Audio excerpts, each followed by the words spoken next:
Good morning. We are doing the Uddhava Gita, the last message of Sri Krishna. We are in chapter 10 and we had completed till verse 28. Now, till verse 26 and 27, all the powers were discussed, the major ones and the minor ones also. Now, all these powers are called siddhis. Now, whenever a person has to achieve a siddhi, that means get these powers, he is supposed to do a certain kind of activities. Now, how does a person achieve it? So there is a qualification and there is also an achievement. The achievement is the achievement of these siddhis. So you get the siddhis. But from the last verse, we have taken a turn. And in that, Sri Krishna is telling Uddhava that these siddhis are not that great. You are not supposed to pursue them, but follow the path of devotion. So devotion is the most important path. So now today we are going to progress further from here and he is going to tell us exactly how this works. So we are doing the Uddhava Gita, chapter 10, verse 29 onwards. The yogic body of the sage whose mind is pacified by union with me is not destroyed by fire and the like as aquatic animals by water. So here Sri Krishna is saying that there is death, right? For every human being, fish, animal, bird, and everything, there is a death. Now, what happens when someone dies? What happens when the fishes die? Do they die on the land or they die in the water? So they die in the water. I'm not saying the one which you bring home for eating. That poor fellow may be dying in your kitchen. Okay, for all you know, or he might be dead at the fishermonger. Fishmonger. What they call- No. Here we are talking about the fishes which live in the ocean. What happens to them? They get eaten, they die over there in the ocean itself. Likewise, the birds, when they are flying, they are flying. But they normally come and perch or they sit on the earth, isn't it? So they also die. They die on this planet earth itself. Same way, you will find that all the other creatures, all the other beings, sentient beings, they all have death. Now, death means the body gets destroyed. Okay? What are the bodies that get destroyed? It is the food body that gets destroyed. Food body means the fish's food body gets destroyed. The bird's food body, that is the one which you can see, touch and feel, that gets destroyed. Now we come to human beings. Human beings also have three bodies. Now the food body, the one which you can touch, feel and see, all these, the one which you are having right now, which we can actually use our senses to understand. Now that particular body, it dies. When it is dead, you bury, you burn, something or the other is done. But does it kill that person? No. For normal human beings, those who are not on the path of spiritual, or those whom we call as the mundane person, their bodies, the inner ones, they keep on going from one shell to another, to another, to another. They keep on searching for other bodies, food bodies. So they are born somewhere through some other means. Not necessarily as a human, they can be born anything. It can be a worm, it can be an animal, it could be a bird, it could be a fish or whatever. So every person who dies has to now take up another body. Here what happens is they are carrying their database of what is called as the karma with them. Alright? They have a lot of tendencies, vrittis as we call them. They carry these with them as their luggage. The luggage goes to the other destination. So you get another body.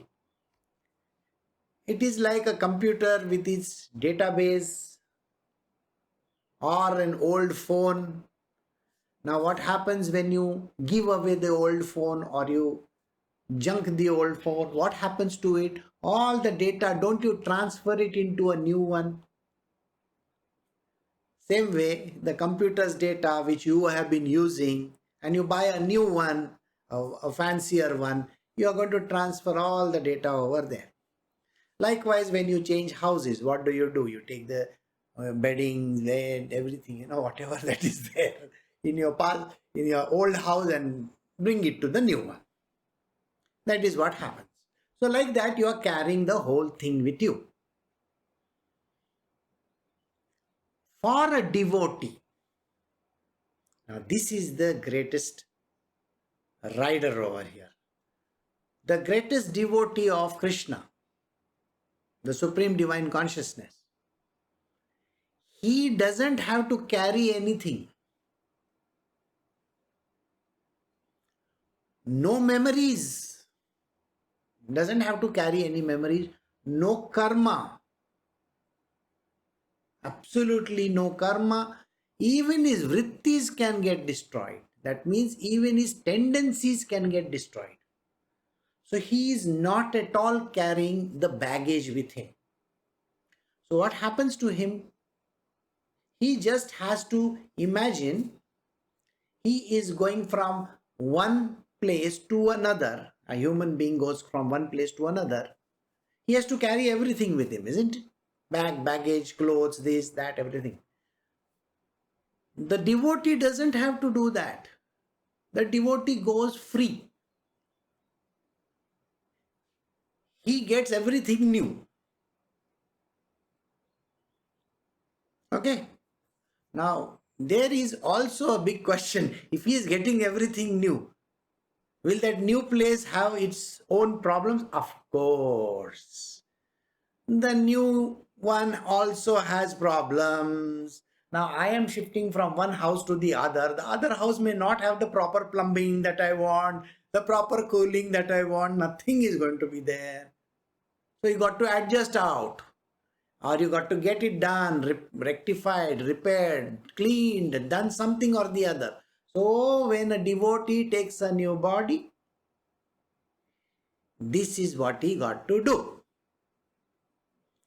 Even if it is the deity himself, even if it is God himself, if he has to take a new body, the body is collected from Prakriti, Mother Nature. So if the body is collected from the godowns of Mother Nature, naturally those bodies will have its own idiosyncrasies, isn't it? So they have. But to adjust to the new one, the person has to then get used to it, clean out the mess, and then take up the body. Got it? All right. Explanation once again, a little bit more. You know, in the olden times, the mother would give her old saris to her daughter. Okay. Now these were heirloom saris. Heirloom, you understand. Now those heirloom saris carry a lot of data, isn't it? Oh, this was worn in this one's wedding, that was worn in that one's wedding. How much data does it carry? A lot of data. Maybe in olden times they never had, like pictures that you click on your phone, but they had those black and white. After that, the color pictures came with the Kodak reels, You have to give the role for processing and printing. All these things were there. And then the quick systems came into the picture. So you give the roll and immediately you will get the pictures. Yes, whatever size you wanted. Now, who prints pictures? Nobody. Very few people. What they do, they store it in their drive. Alright. So, when you get this sari, what do? You see it. If the girl will see the sari and she will say, oh my God, there is a tear over here. If you have kept it for 50 years, naturally there is going to be a tear here and there. So they will go to their designer friend and they will say, hey, you see, this is my heirloom sari. It contains real silver and gold in it. The jari, jari is there. The jari contains real silver and gold. Can you do something with it? And the designer friend will look at it, okay, I will now make a new one and give you. So what he does is he cuts all the jari away and he makes a new sari from a new background and gives it. So it is still carrying the database. Do you see?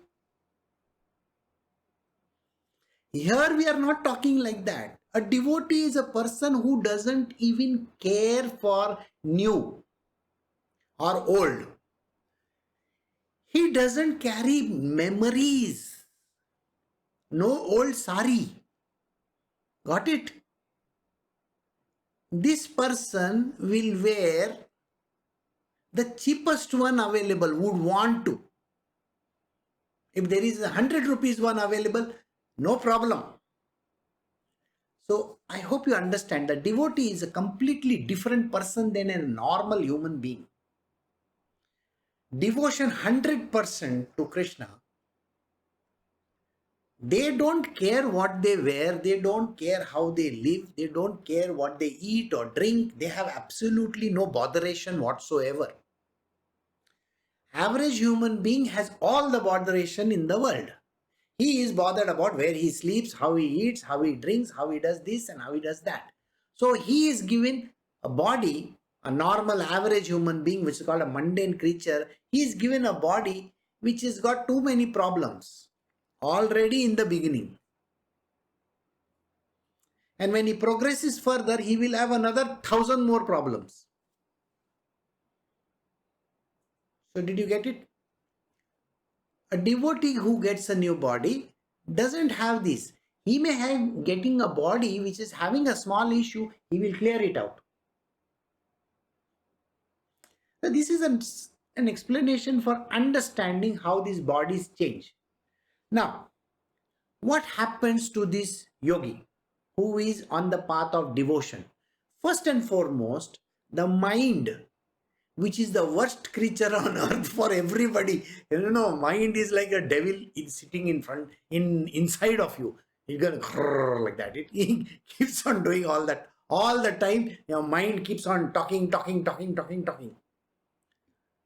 The devotee's mind is at the feet of the Lord. It is completely cleaned out.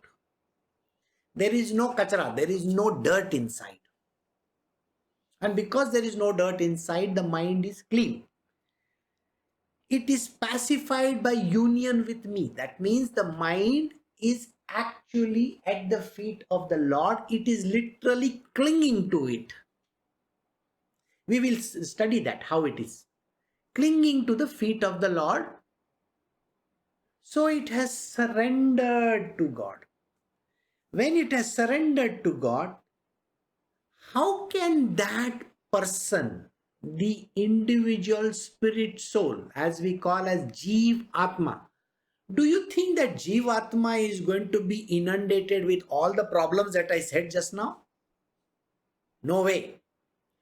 So he will get into a new one without any hassles. No hassles at so much. So what happens is he's not destroyed like the fire or death. The body will die. But what is inside? See, for a normal person, the subtle bodies, which is the mind and intellect and all those, with all the junk in it, with all the tamas and the kachara, whatever karmas that are there, he is going to carry it with for a normal person. For a devotee, there is no junk in the mind. Got it? There is no junk in the mind. The intellect is pure intellect.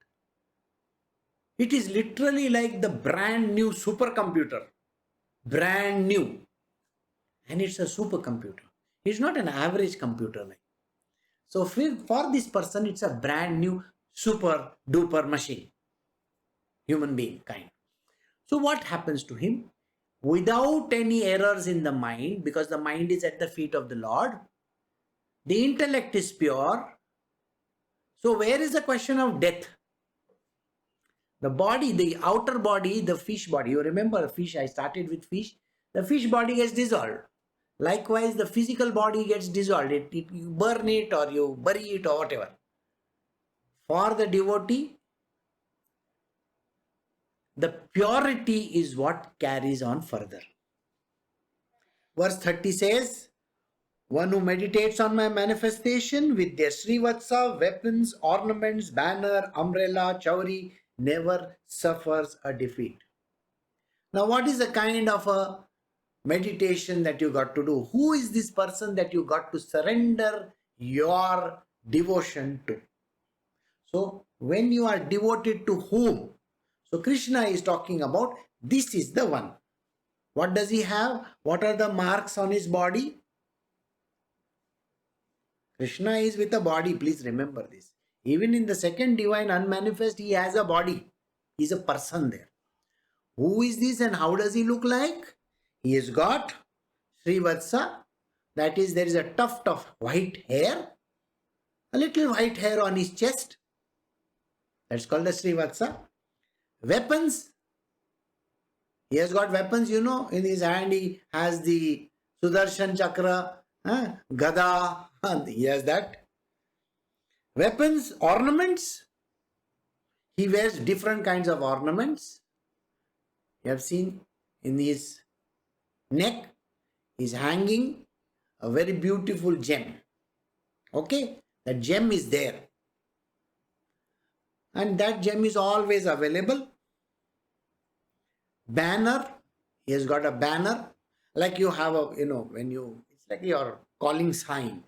So he also has a calling sign. If you see outside any Krishna's temple, you will find that banner is there with that. Yes. Umbrella, you know the umbrella. Umbrella means what we say as a chhatri. Chauri. Fan it with. Never suffer a defeat. So you have to visualize this kind of an entity. Krishna, who is like this. Okay. Whom are we talking about? We are talking about a devotee who is going to visualize Krishna like this. Next verse, 31 verse, chapter 10 of the Uddhava Gita.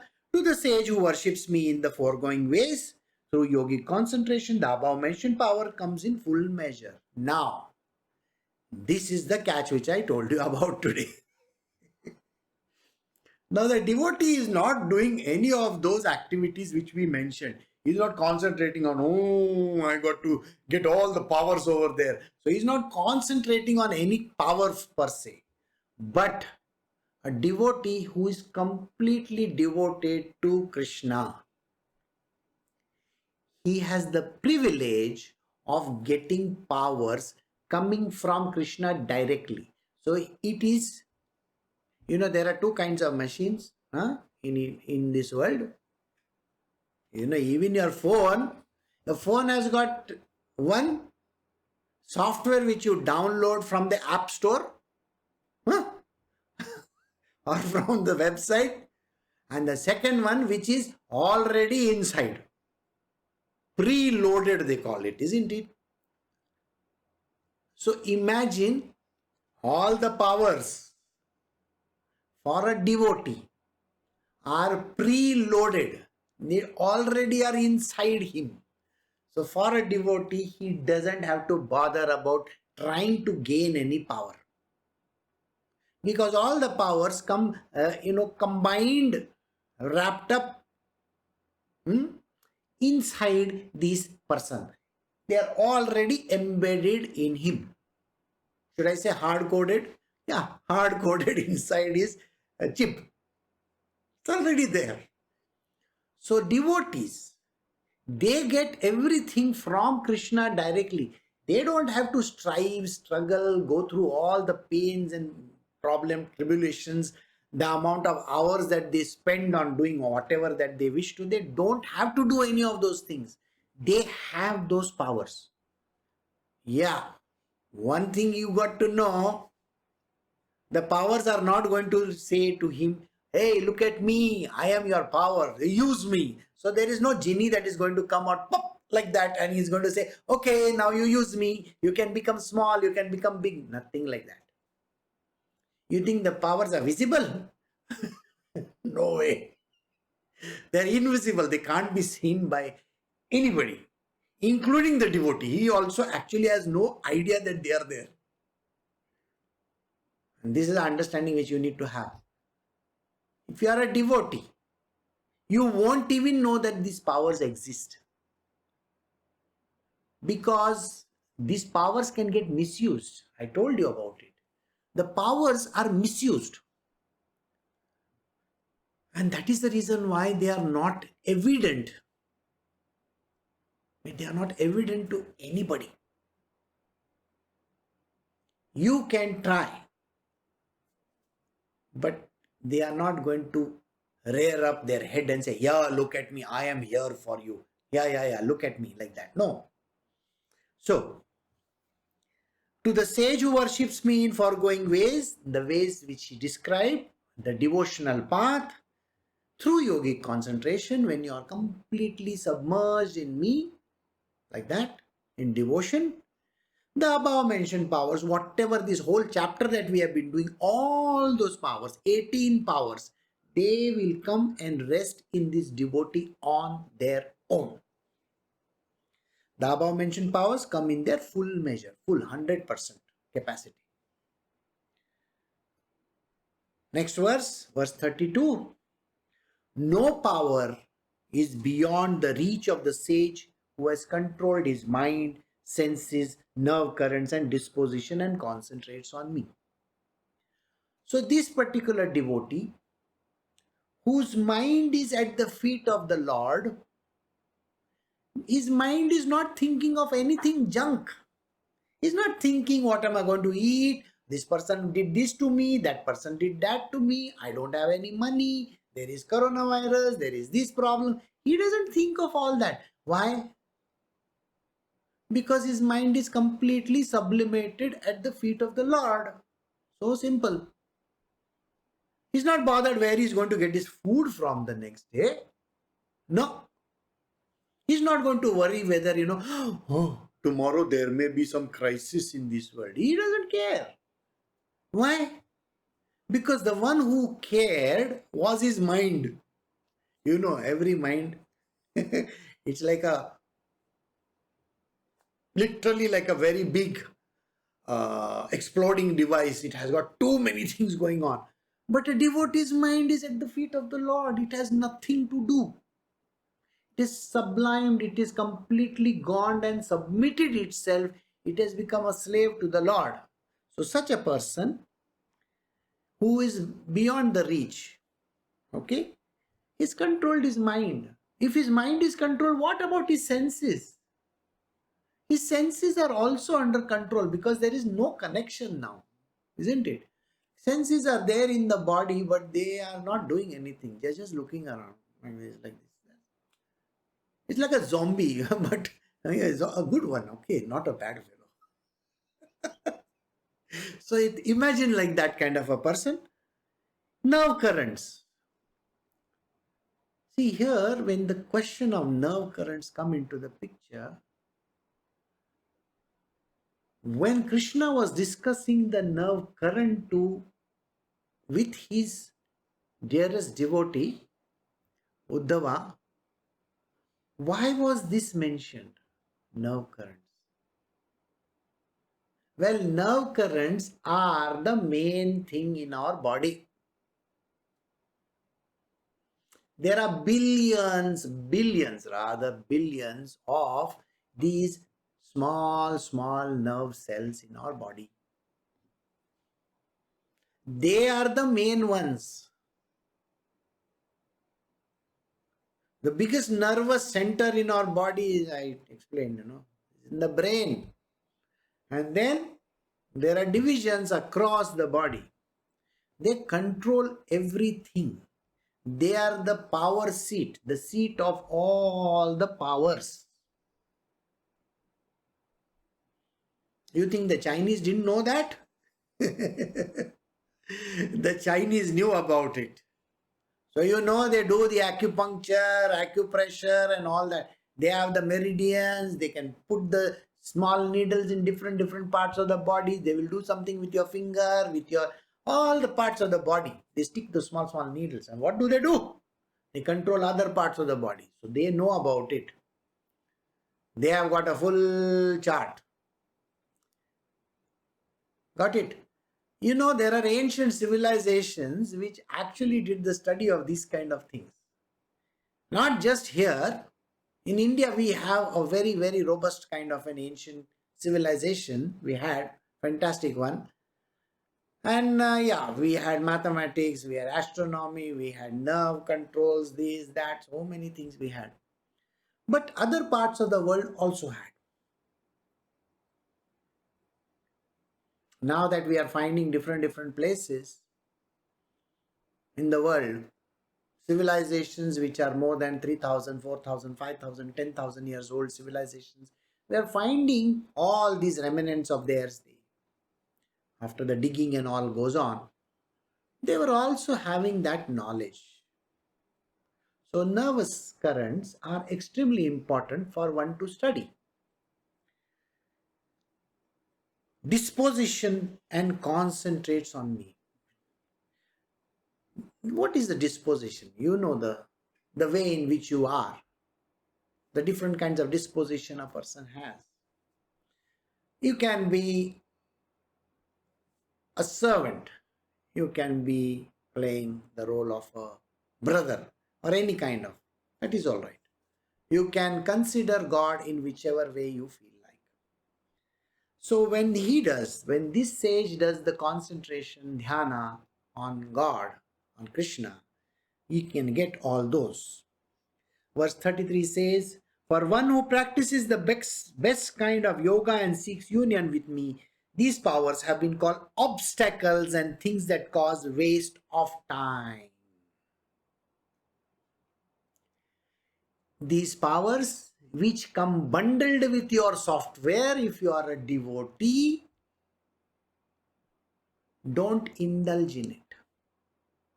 Please do not even bother to go and get those powers, especially the magical ones. Don't try, because they will make you drop right from top to bottom. Now you will say, I don't even know, but still, why should I? Well, here I am going to issue a cautionary note to you. Let us say you are a devotee. Now this is important. Listen to me carefully.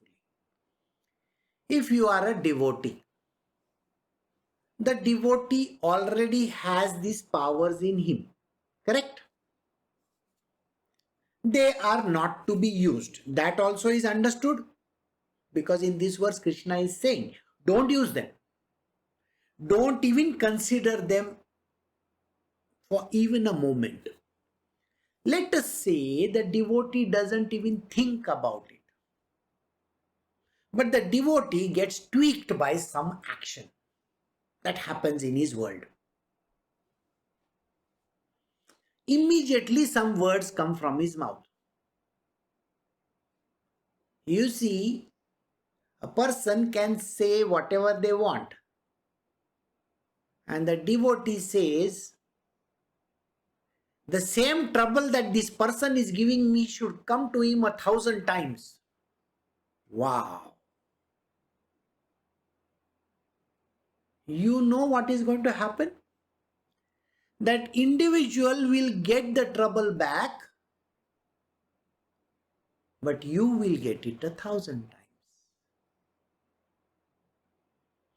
This is never understood in the normal parlance. Please understand this.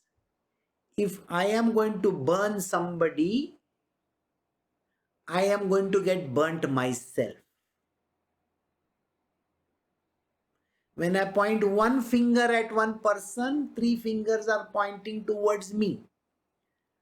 So, anything that a devotee does, let us say by chance, never curse anybody, never say any bad words, never say anything wrong to any person, because it is going to destroy your devotion to the Lord. These powers will eat you up. It is like having a ferocious dog with you. And some robber has come. So you let the dog loose on that person.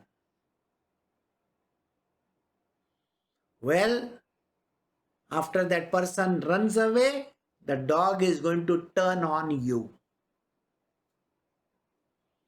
The same power is going to turn on you. And instead of biting that robber, the dog is going to bite you. Do you know why? The reason is you have used it.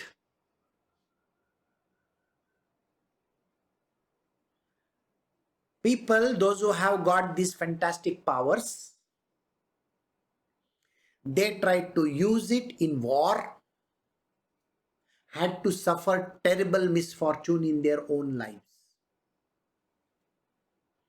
There are fantastic stories in our Purans where it is mentioned that the Brahmastra which was given, or all kinds of celestial weapons that were given, they should not be used.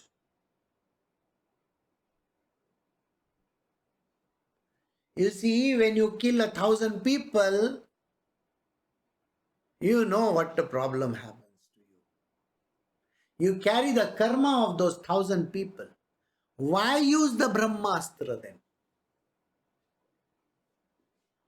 You have your fighting prowess. Use that. So, a devotee should strive very hard in his life. Really, really very hard. Put in so much of efforts. Even if it is a matter of getting food, the person has to put efforts.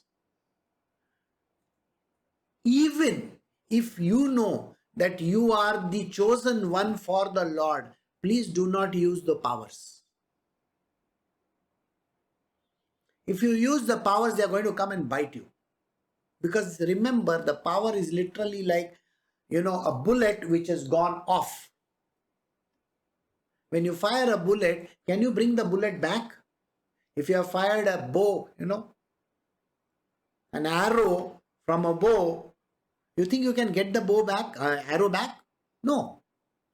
So this way, but it has to find the mark. And that mark can be very, very bad. Likewise, when you use a siddhi means a power. That power is uncontrollable. And this uncontrollable power can actually destroy you. So you should never use them. never say any bad word, never say, utter anything wrong to any person. You know why? The answer is, if you have surrendered your mind to God, to Krishna, let him handle it for you. He is capable of handling anything in this world. Why do you bother? Leave it to him. He is there to take care. You know, he is very, very smart. I don't know whether you actually know about this. He won't even tell you. He does things unknowingly, without any knowledge. Nobody will understand how he does. Sometimes he puts illusions in front of people. Illusions, you understand? Oh, something bad is going to happen. Don't worry, that's an illusion. Nothing bad is going to happen to the devotee of the Lord. But you got to surrender. Don't fight. Don't use those powers. I hope you got this. This was a cautionary note. Never use the powers on any person, anything. Never, never, never. Don't even utter bad words from your mouth. Don't say, I curse you. These words also are never to be uttered, because that will come to bite you. A devotee should never say anything wrong. That is the reason why you will find all the great sages, they never said any bad words. From Ramana Maharshi to Ramakrishna Paramahansa to Mirabai. See, all these people, they had to go through their own hell, isn't it?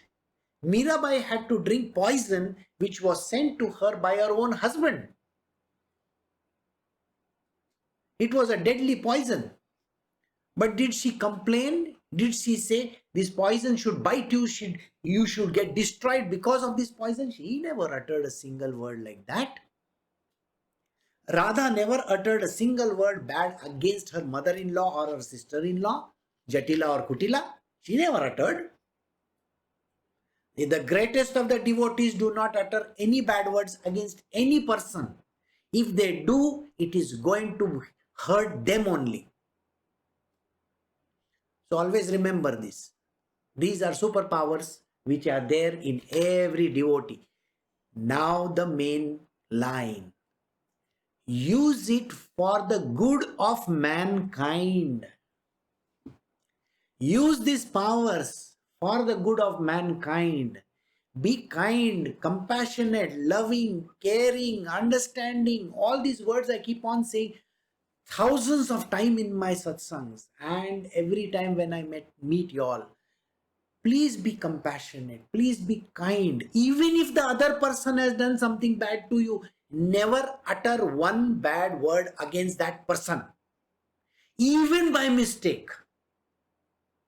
Because remember, an arrow which is fired from your bow can never return back. If you say that stupid idiot, even these words can come to bite you. You will become stupid and you will become an idiot. Do you want to become a stupid and an idiot in your next life? I don't think so. So why would you want to say even those words? So don't even utter any bad words. On the contrary, if the person has done something bad to you, do the best to that person. You see, if somebody has really done something really nasty, be kind with that person. That is the reason why Jesus Christ said these words. You see, if somebody slaps you once, turn your other cheek. It's a very difficult thing to do. Only the greatest devotee understands this sentence. An average human being will never understand. They are anyway going to come back. I told you, no? At the beginning of the satsang only, I told you, these people keep on coming back again and again and again and again with all their karmas and all their vrittis, and they will go to further ruins. But a devotee should never do any of those things. He should always be kind even to the person who is your enemy. Krishna has shown this. He was never bad to anyone. On the contrary, He was very compassionate, kind, loving, caring. Please understand, this is a very, very serious lesson. So, never use these powers, even though they have come embedded inside of you. Consider them as the biggest obstacle if you use them. And they are waste of time for you. Don't waste your time thinking about other people. Think about your own devotion to God. Verse 34, chapter 10 from the Uddhava Gita. Through that yoga, one obtains all these powers which come to men through birth or drugs or austerities or mantras, but one cannot retain that yoga by any other means. For a normal person, they get the power by all these other means. They can get it by yoga.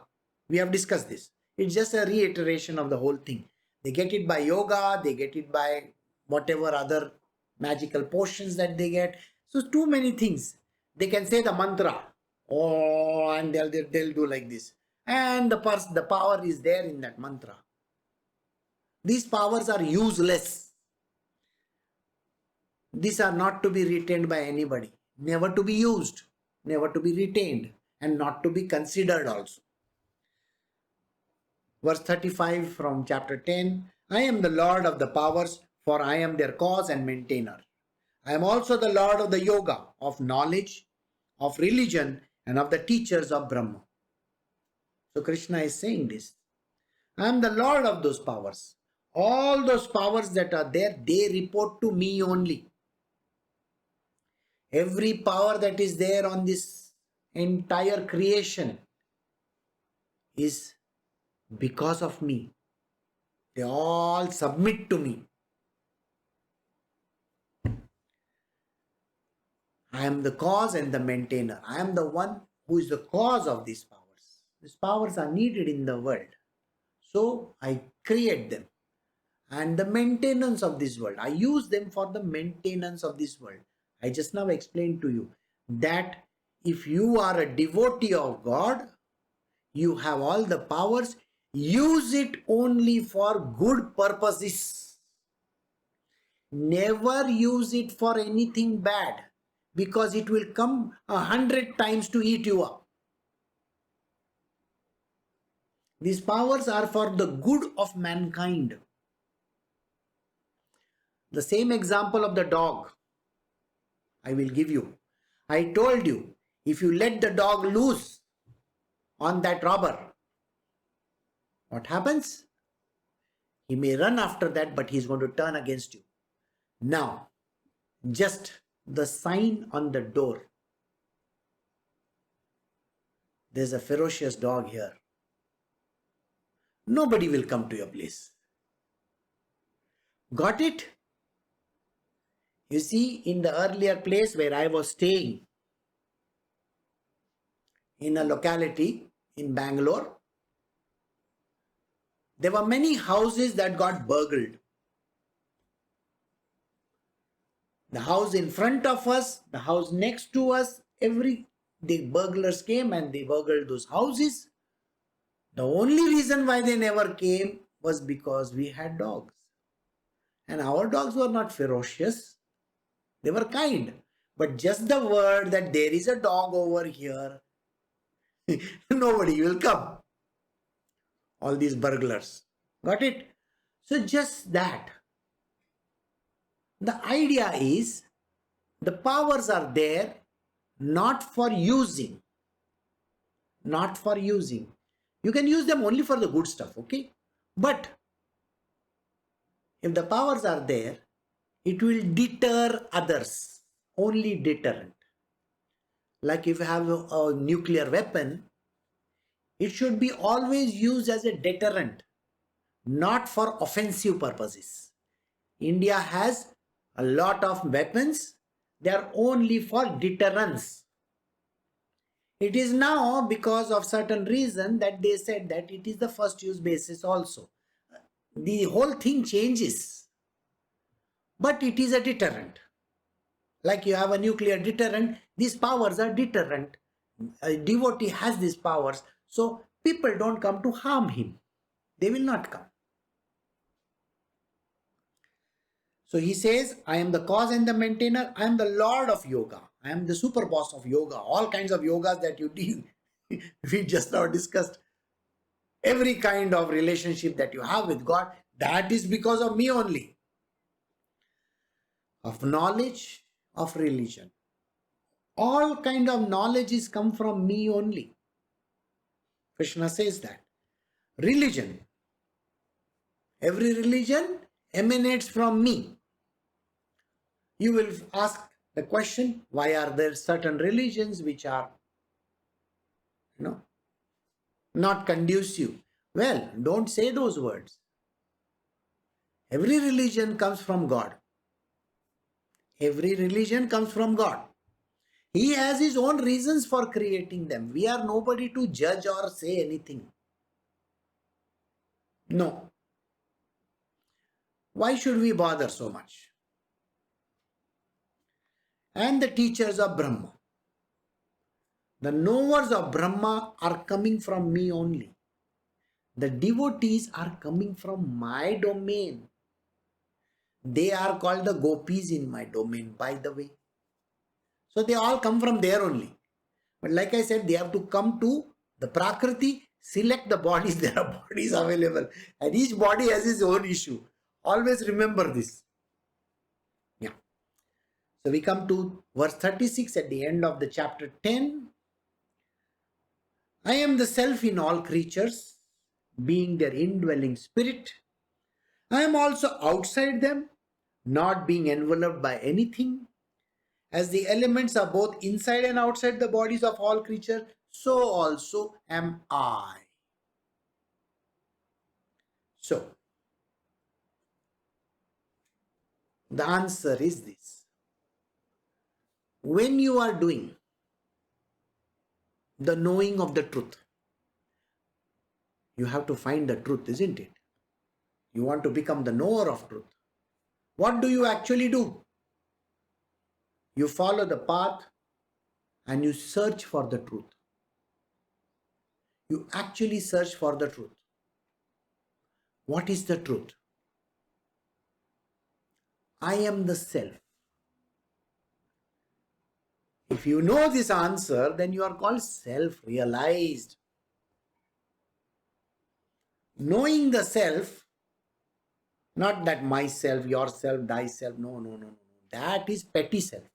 The real self. We did this in such a way. When you do neti, and then you do iti, like that. When a person goes on the self-inquiry, he comes to the understanding and becomes self-realized. So he knows the self. This is the highest esoteric knowledge of the self. So Krishna is saying, I am the self in all creatures. This self is me. What you think as the self within is me only, nobody else. I am their indwelling spirit. Every person makes this mistake of thinking that I am the soul. I have a soul. He has a soul, she has a soul. There is no soul. I am the indwelling spirit. The spirit which is inside of every creature, every sentient being, everything. The one which runs that system. This body is run by the indwelling spirit. Soul is not the one. Never make this mistake. We just say soul, soul, soul. For what reason? Because people have no knowledge of what a soul is, what a spirit is, absolutely zero knowledge. What we have is known by another word also. It's called spirit soul. Jeev Atma. Consider it like that. There is no Atma, separate Atma. I've got one Atma, you have got one Atma. No, like that. It is the spirit within every person. And he is explaining over here. Let me tell you. I am the indwelling spirit. Indwelling spirit. So there is a spirit inside of you. So even if it is an ant, there is an indwelling spirit in the ant. If there is a bird, there is an indwelling spirit in the bird. Got it? So, I am the indwelling spirit. I am also outside them, not enveloped by anything. So if I see this air over here, here or on top, the spirit is here as well. Indwelling spirit and outward also. Which spirit is there outside? Too many spirits are there outside. Don't even ask. Right? We can't see them with these eyes. The physical eyes have no idea of knowing these spirits. So these are spirits. Have you heard of the spirit of the wind? The wind spirit? I'm sure you have heard of that. Okay? There is a fire spirit. When the fire burns like that, we say, no, there is a spirit in the fire. You think that is some funny? No. When you go into the sea, they say the spirit of the sea. I mean, those who have seen the Pirates of the Caribbean and all that will know all that I'm talking about. The spirit of the sea, the spirit of this nature, the spirit in the tree, the spirit in the mountains. How many times have we heard people say these words? So now you understood? There are spirits. There are free spirits also. There are confined spirits like you. The spirit inside of you is confined. Yeah, you're like in the jail also. But you know you can free yourself. Not that you can't free yourself, you can free yourself. So there is a spirit inside of you. So he is saying very clearly, there is an indwelling spirit in every creature. And there is a spirit outside as well. Spirits, S. You can put S. They are not enveloped at anything. Means what? They do not have a body per se. You have a body, so you are enveloped in the body. You are inside the body. There are spirits roaming all over the place. They don't have a body, a container. Got it? My satsangs earlier would be visited by a lot of this kind of spirits. So you will suddenly find people are smelling different kinds of flowers, this, that, agarbatti, chandan, you name it, all kinds of stuff. So if you see some of my old videos, people would be talking. Just now I got a smell like this. Oh, there is spirits over there. Okay, so anyway, coming back to this, as both the elements are inside and outside, just like the elements. What are the elements? Don't say hydrogen, hydrogen, carbon, this, that. No. We are not talking about those elements. We are talking about the 5 elements that are there. 5 elements are what? You know that. Okay? Air, water, fire, ether, and the earth. 5 elements. These elements are inside of us as well as outside of us. Are they there or no? Is the earth inside of you? Of course, you are made of this earth only. This is ash. Body will become ash, no? Is it there outside? Of course, it is there outside as well. Air, is it outside? Yeah. Are you breathing it? Yes. Is there fire outside? Yes. Fire is there in the wood also. Fire is inside of you. Fire is in the way in which you can eat food. You can digest it. You can breathe. And your liver functions, this, that, everything is happening because of the fire within you. It's the energy part. Then, water. Is it there outside? Yes. In the lakes, seas, oceans, all those, it is there. Is it there in the air also? Of course it is there. Water vapor is there in the air. Is it inside of you? Yeah. You sweat, you drink water, water is inside of you. So I have explained all this. Now the last one, ether. Is it there outside? Yes. The air is enveloping it, then the atmosphere is there. Beyond, the space is enveloping this ether. It is the main space. Is space inside of you? Yes, of course. Is it outside of you? Yes, of course. So space is everywhere. So all the 5 elements are inside of us as well as outside of us. So Krishna is explaining this inside and outside. I am there. All these 5 elements, you think there is somebody else? I am there in that. And the bodies of all creatures, and also am I. So just like this air, water, fire and all are there outside and inside, I am also there. Can I see you? That's a big question. So we come to the last answer. Only with love and devotion. Don't try stunts with all these powers that I explained in this whole chapter. Don't even consider those powers at all. Remember, if anybody has those powers and uses them against anybody, the powers do not do as much damage to others as it does to you. So never use the power against anybody. But please, if you have the powers, which you have actually, use them for the good of mankind. Always be kind, compassionate, loving, caring, understanding, all these things. And when you are like that, you will become the highest devotee of Krishna. But if you use even a single power, you will come down from the ladder of devotion and become an ordinary person. Why would you want to do that? When you have Krishna as your friend, he can be your friend also. He can be your master.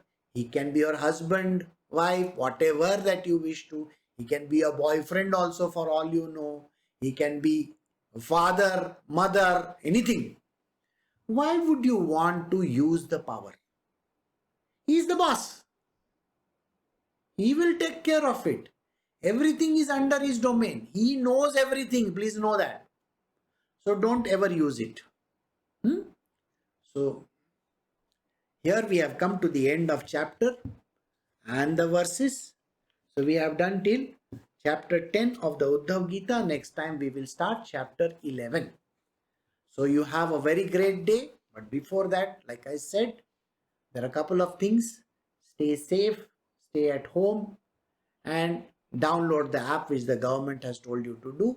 It is for your own safety. Take care. Bye. See ya.